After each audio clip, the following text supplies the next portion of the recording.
Several years back now, when Russia started their full-scale invasion of Ukraine, a lot of people simply assumed that that war was over before it had even begun. When people looked at the major players that were involved in the conflict, Russia and Ukraine, it seemed on the surface like there was absolutely no contest. And even to military experts, it seemed like Ukraine should be toppled essentially overnight, and if not overnight, within a matter of a couple of days or a couple of weeks. At that time, it was assumed that Russia had the second most powerful military in the world, second only to the United States. While in comparison, Ukraine, to a lot of people, especially in the United States, if people are being honest, was a country that they hadn't even heard of, or if they had heard of it, they hadn't thought much about it. Most Americans at the time, I would conjecture that they could not even locate Ukraine on a map. And certainly if they were asked, based on their experience and their knowledge, if Ukraine could withstand an attack from Russia, most people, without even knowing any of the facts, would simply say, no, of course they can't. Russia is extremely powerful. This idea of massive, unstoppable Russian military power, it turns out, was a myth. And now the world can see that very clearly. But it was a myth that was well seated throughout both American and Russian societies. In the United States, there were many movies and video games portraying Russia as an almost unstoppable villain with capabilities that made us lose sleep and shudder at the thought of ever engaging in a war against Russia. And in the minds of the Russians, they of course believed this as well, especially the Russian soldiers, who, when they were invading Ukraine, many of them actually brought parade uniforms with them into combat, assuming that there would not actually be any serious combat, and that instead the Ukrainians would just lie down, give up, and welcome the Russian soldiers into their homes, maybe even bake bread for them. Today, of course, these fantasies about Russian military power, or we could even use a stronger word at this point and say that these delusions about Russian military power have been sufficiently decimated, as we've seen what's happened in Ukraine over the course of the past 3 years or so. And particularly in the minds of those who have been paying attention to what has been going on in Russia, the status of Russia as a world power has completely changed, as Russia has suffered over 1 million casualties by some estimates, taking an insignificant amount of land in Ukraine and making very small gains. Not quite the superpower that was portrayed in Red Dawn that was capable of invading and basically taking over the United States an entire ocean away. Instead, they're not even capable of sufficiently capturing and holding small portions of territory from their direct next-door neighbor that was one of the poorest countries in Europe before the war began.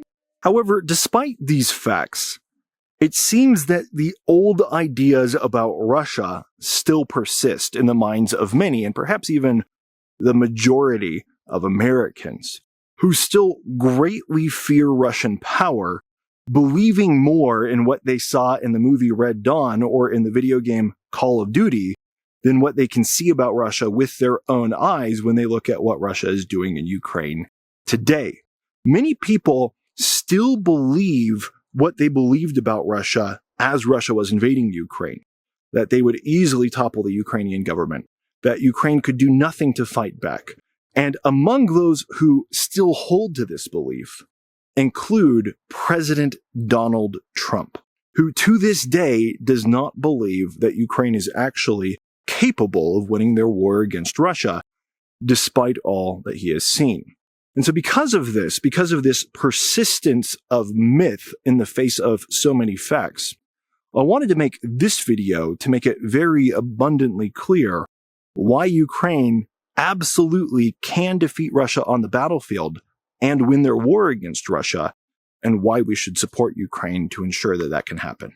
So to kick us off, let's start by laying out the first and most important thing that everybody needs to understand about the war in Ukraine, which is the nature of what the war actually is and the nature of the battlefield.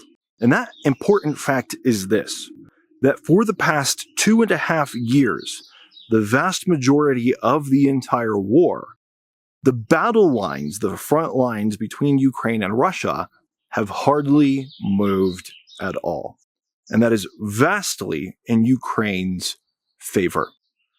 Basically, what has happened is that since Russia initially invaded Ukraine and captured a relatively large swath of Ukrainian territory, Russia has been pushing as aggressively as it can since that moment to take more territory from Ukraine.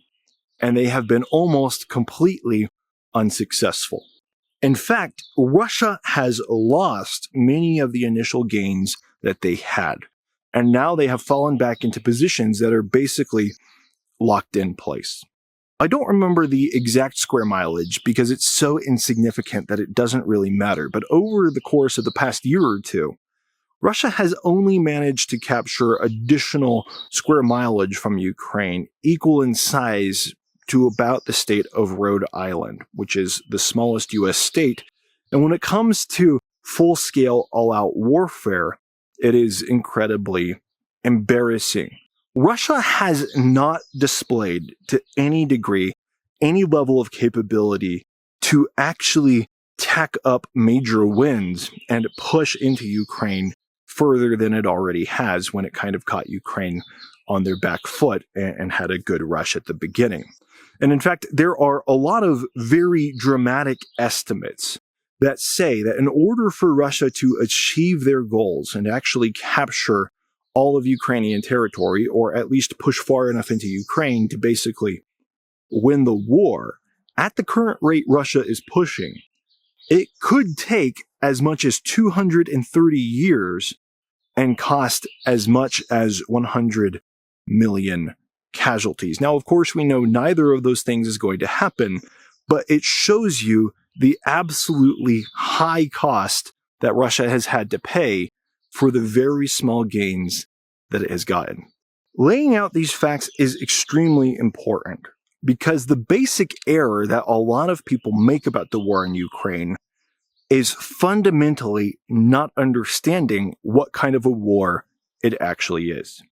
Many people will look at news headlines and see a headline that Russia captured another Ukrainian village, or that Russia captured another even Ukrainian city, or some more Ukrainian fields, and they will feel as if Russia is putting so much pressure on Ukraine that they are just pushing into Ukraine, and there is nothing Ukraine can actually do to stop them. That narrative is completely false, because it defines the war in Ukraine as if it were a war of conquest, when in fact the war of Ukraine has not really been a war of conquest since the initial invasion. Instead, it has been something else. It has been a war of attrition. And it is most similar historically, perhaps, to World War I. A war of attrition is basically a war to see who can last the longest. It is not a war that is decided by territory that is lost or gained in individual battles, but rather who can actually sustain their front lines until the end. When we look at World War I, we see a similar scenario, where we had front lines that were locked in place, trench warfare, for quite a long time, and it seemed as if nothing was happening almost that entire time. However, at the end of World War I, it ended very quickly and very dramatically. When the German industry broke down, they could no longer support their front lines. This created gaps in capabilities that were quickly exploited by Germany's enemies, and very quickly, their front lines began to crumble, and they were forced to surrender. That is what we are looking for in the war in Ukraine currently. Not a quick war that is achieved by a quick tactical breakthrough that overwhelms Russia tomorrow, but rather a slow, steady breakdown in Russian capabilities and Russian forces. And when we define the war in those terms, we realize that not only is Ukraine currently winning, but in fact, in many ways, Ukraine can't actually lose, with a couple of caveats. The thing to understand about Ukraine and their strategy is this. When it comes to Ukraine's victory conditions, those victory conditions are actually rather simple to achieve. Not easy, but simple. They're different words. All Ukraine has to do is outlast the Russian assaults until Russia cannot afford to push any further, and they are simply completely sapped of strength.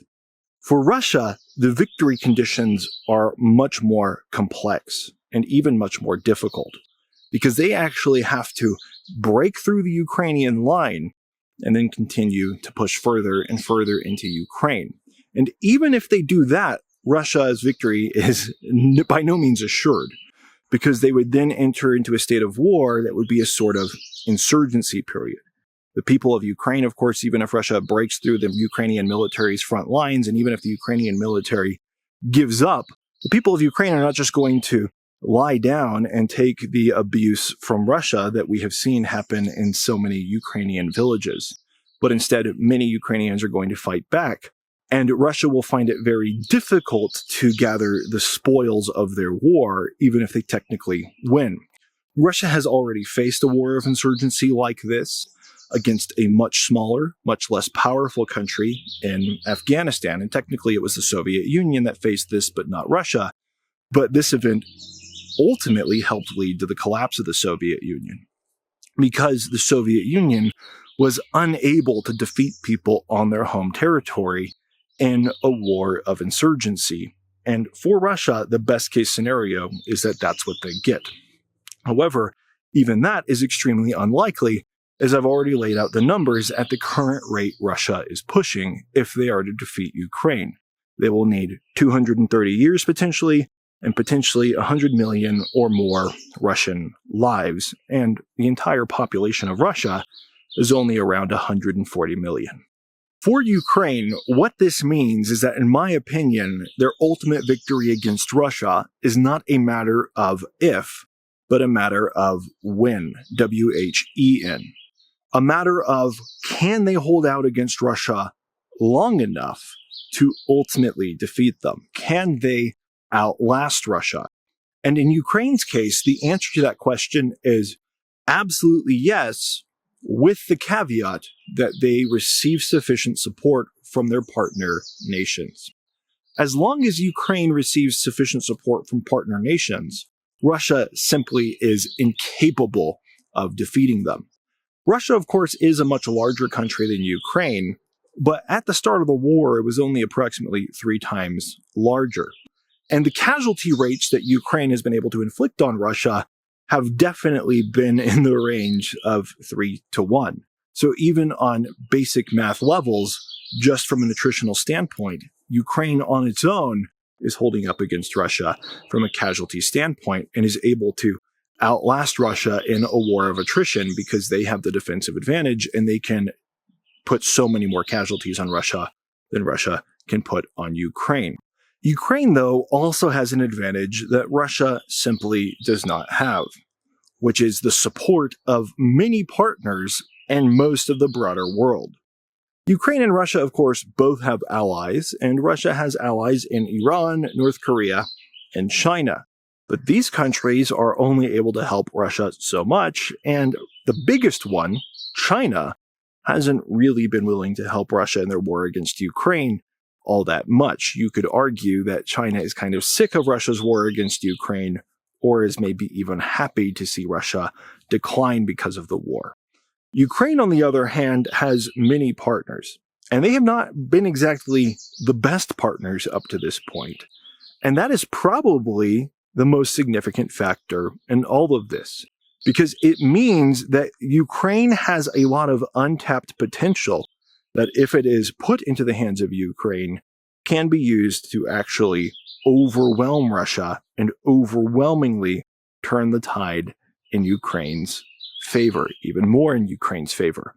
None of these facts, of course, are new to Ukraine. In fact, this has been part of Ukraine's strategy from the very beginning, that they would attempt to outlast Russia in a war of attrition with the support of their Western allies.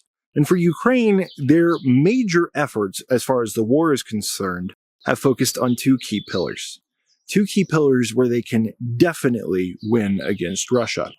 The first key pillar I've already mentioned is defensive warfare, and the second key pillar is economic warfare. The first key pillar being hold on for as long as it takes, and the second key pillar essentially being let's reduce the amount of time that it takes by reducing Russia's military ability from an economic standpoint. And they have been doing a very, very good job. This economic warfare, of course, is not something that ever has results immediately. It is something that takes time. But the more time that passes, the more effective it gets.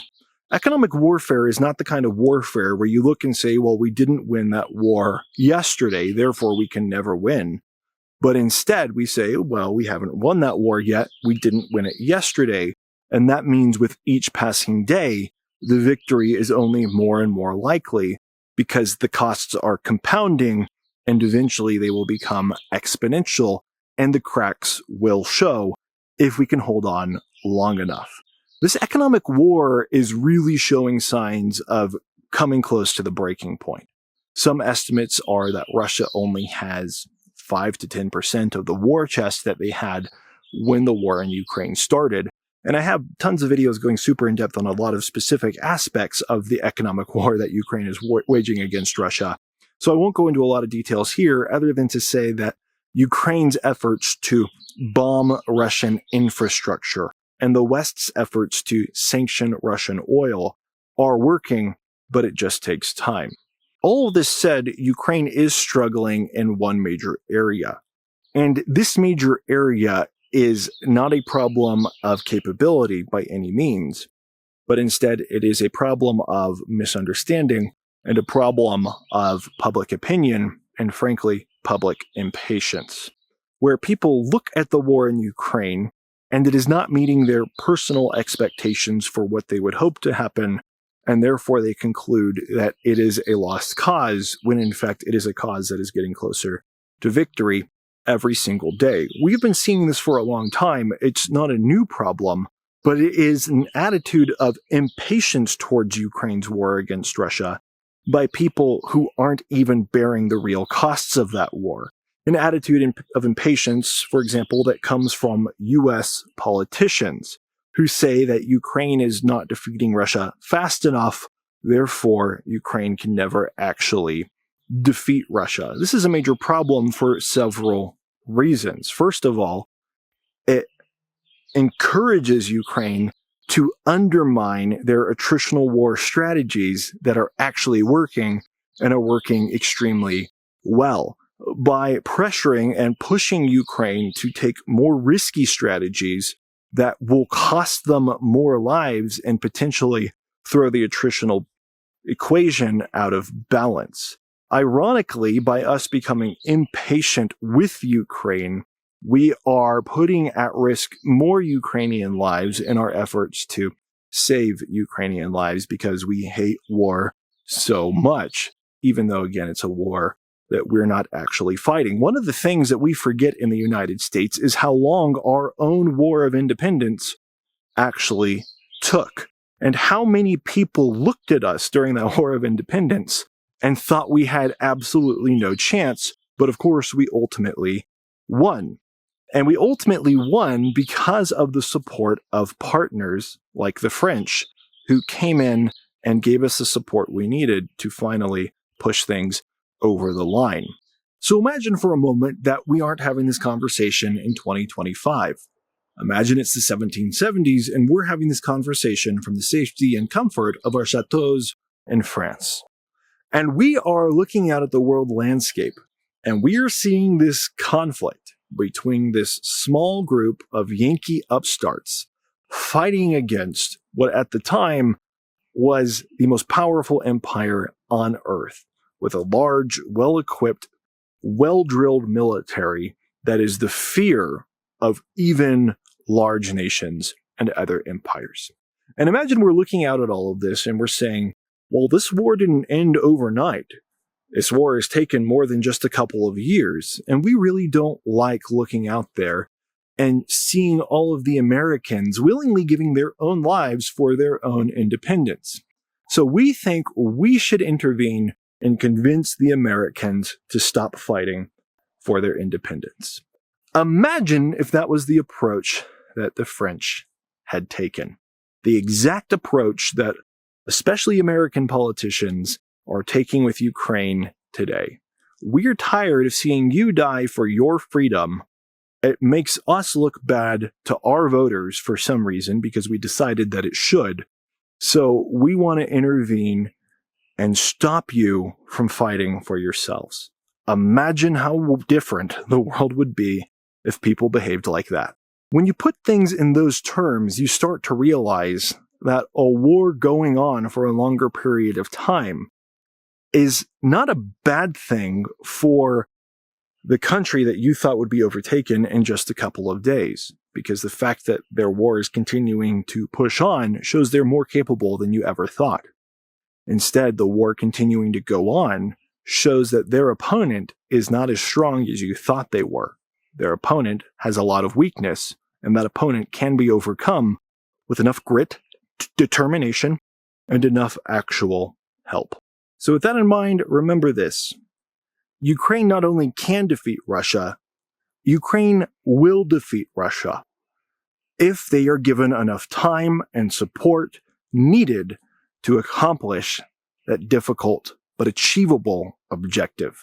Now, not only do we have the opportunity to help Ukraine win their war against Russia at some point, we also have the opportunity to help Ukraine win their war against Russia faster and thereby saving more lives, not just Ukrainian lives, but also even Russian lives.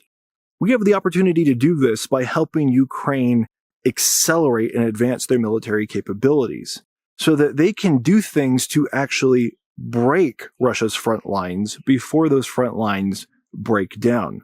This can be done with resources that are given to Ukraine to advance their drone capabilities so they can do autonomous assaults without risking the lives of their soldiers.